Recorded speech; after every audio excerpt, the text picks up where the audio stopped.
colonies. I read about the history of cities and cholera.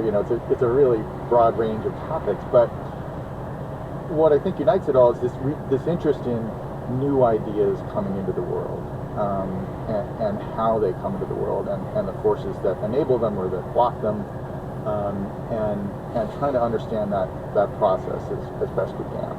Right. So 20 years ago, just at the time that I was taking over TED, you published a book called Emergence, that I found absolutely fascinating, riveting actually. And so I invited you to come and talk at the very first thing that I organised.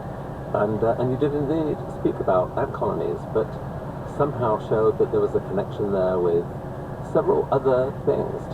Just talk a bit about that idea of emergence.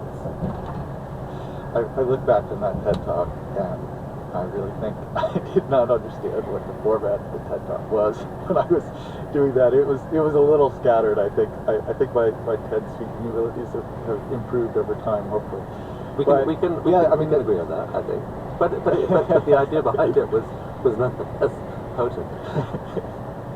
Well, the subtitle of that book was The Connected Lives of Ants, Brains, Cities, and Software, which I think for book browsers, just looking at the cover, probably confused more people than it actually sold them on the idea of the book. But the idea was that was a book about a kind of a shared structure that that was kind of evident in all these different forms, and it was basically a decentralized or a bottom-up intelligence rather than a top-down intelligence. So ant colonies are a great example of this. For years, people thought that the ant queen was somehow in charge of the colony, and that's why we have this metaphor of kind of an ant-based monarchy.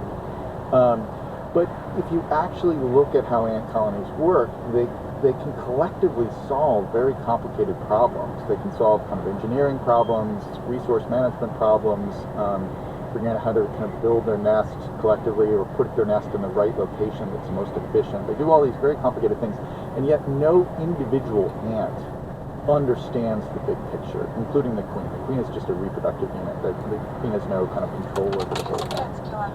And so over time, people studying ant colonies began to realize that there was this kind of distributed intelligence that was happening there, that out of these local actions by individual ants, they were able to solve these very complicated problems.